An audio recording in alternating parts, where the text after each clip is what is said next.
You are most welcome friends. तो friends, आज मैं आप लोगों के लिए डिमोन्स्ट्रेटिव प्रोनाउन टॉपिक लेकर आया हूं। डिमोन्स्ट्रेटिव प्रोनाउन को हिंदी में संकेतवाचक सर्वनाम कहते हैं। ये इंग्लिश ग्रामर के पार्ट्स ऑफ स्पीच का सेकेंड पार्ट। फर्स्ट है नाउन और सेकेंड है प्रोनाउन। प्रोनाउन में ये थर्ड, जो हम 10 दिए हुए हैं उस 10 में से ये थर्ड में आता है।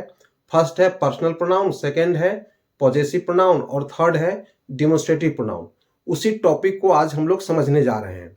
तो आए हम लोग इसे सबसे पहले डिमोन्स्ट्रेटिव प्रोनाउन किसे कहते हैं इसे समझें, फिर इसमें कौन कौन सा वर्ड आता है, फिर उस वर्ड को हम सेंटेंस के थ्रू बना करके फिर हम समझेंगे।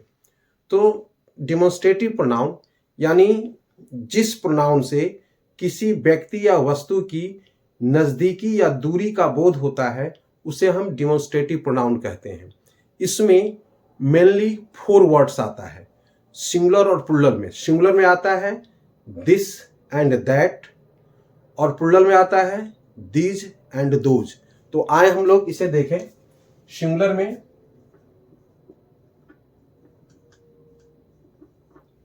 में दिस इसका मतलब होता है यह, और दैट इसका मतलब होता है वह। दिस नजदीक के लिए आता है और दैट दूर के लिए आता है। इसी तरह से प्लूरल में दीज यानी ये एक से अधिक के लिए आता है, नजदीक के लिए, और दोज मतलब वे, ये एक से अधिक के लिए आता है, दूर के लिए। तो आए हम लोग इसे सेंटेंस बना करके और अच्छी तरह से समझने की प्रयास करें। अब यहां देखें, जैसे दिस इज माई बुक। अब दिस इज माई बुक, यहां यह मेरी पुस्तक है। तो यहां पे आया यह मेरी पुस्तक है। तो यहां एक ही पुस्तक की बात हो रही है और जो नजदीक में है। दूसरा देखें, दैट वाज योर पेन। अब यहां है वह तुम्हारी कलम थी, तुम्हारी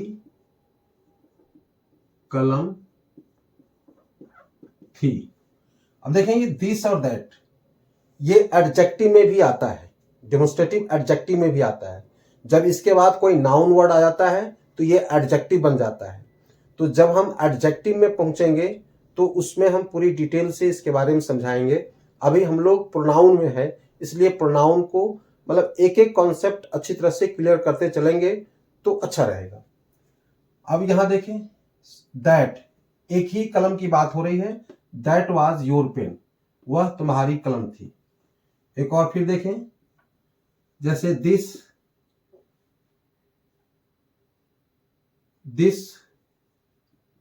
विल बी, फ्यूचर में हम ले जाएं, this will be his bike. तो this will be his bike, यह उसकी बाइक होगी, यह उसकी बाइक होगी। अब ये फ्यूचर में आ गया। अब यहां देखिए माई, योर और हिज, ये सब पॉजेसिव एडजेक्टिव है। इसके बाद में नाउन वर्ड का यूज किया गया है, जो पॉजेसिव प्रोनाउन वाले टॉपिक में हम दिए हुए हैं, जो यहां पर ये पॉजेसिव एडजेक्टिव का कार्य करता है। एक और देखें, जैसे that is her purse.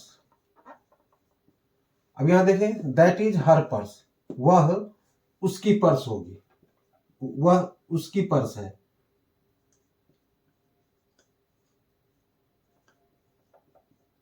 Purse है।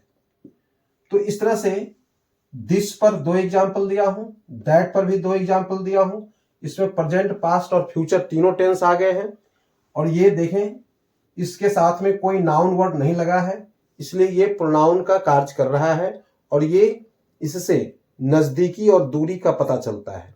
अब हम लोग दीज और दोज पर सेंटेंस मिला करके समझेंगे।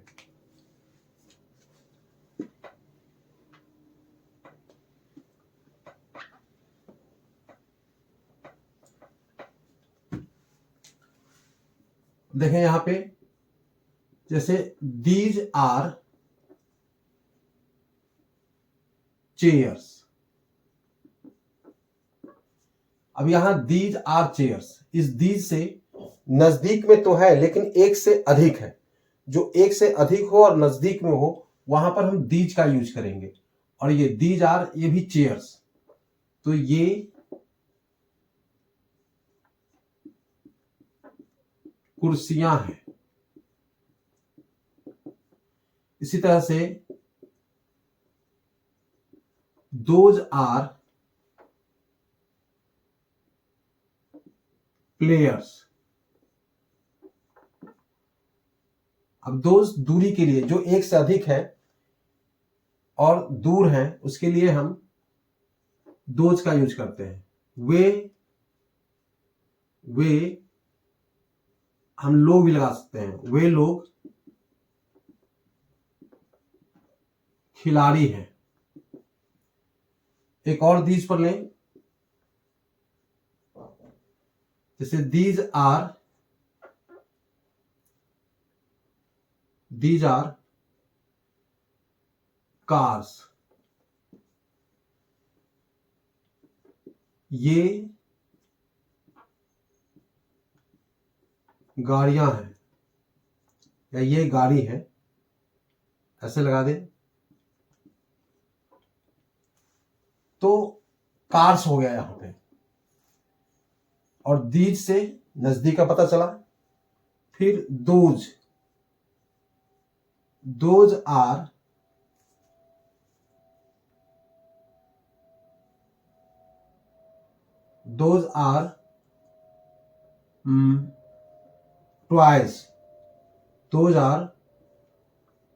टॉयज। तो वे खिलौने हैं।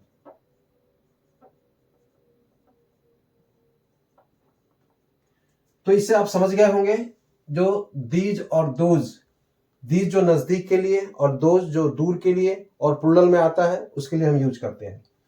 अब कभी कभी क्या होता है कि दो नाउन एक साथ आता है सिंगुलर में, तो उसके साथ, उसमें हम किसके साथ दिस का यूज करेंगे और किसके साथ दैट का यूज करेंगे, उसे भी हम समझें।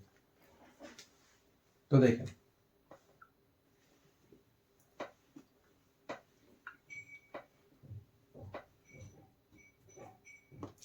अब यहां देखें, work and play are both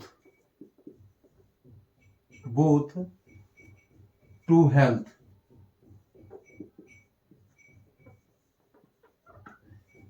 तो work and play are both to health, यानी कार्य, जो कार्य करते हैं या और जो खेलते हैं, ये दोनों हेल्थ के लिए यूजफुल होता है।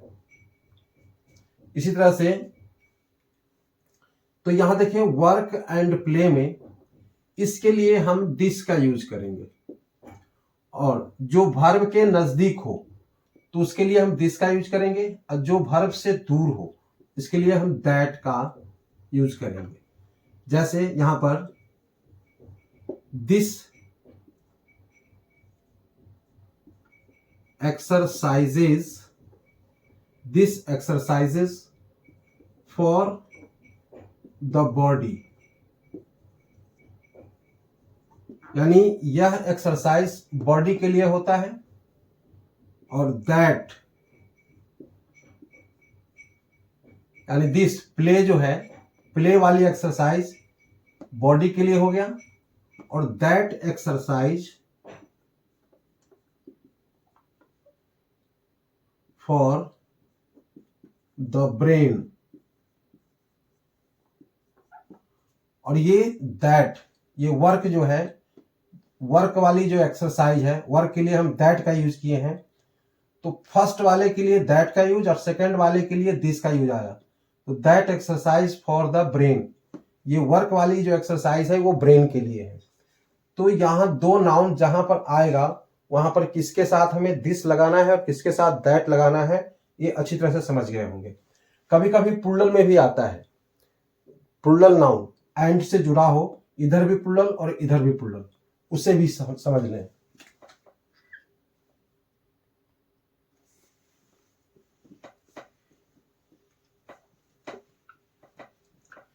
जैसे horse and horses, horses and cows are useful for us। यहां देखिए horses,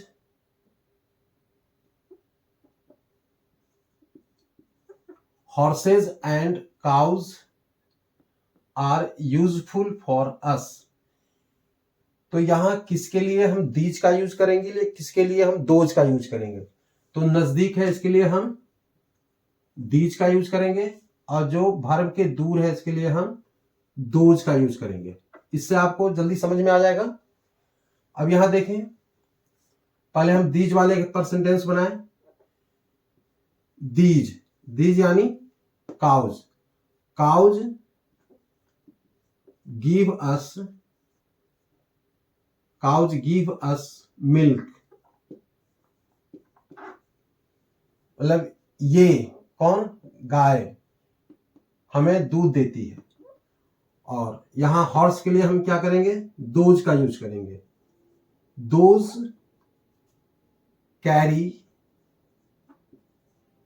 carry us from one place to another place,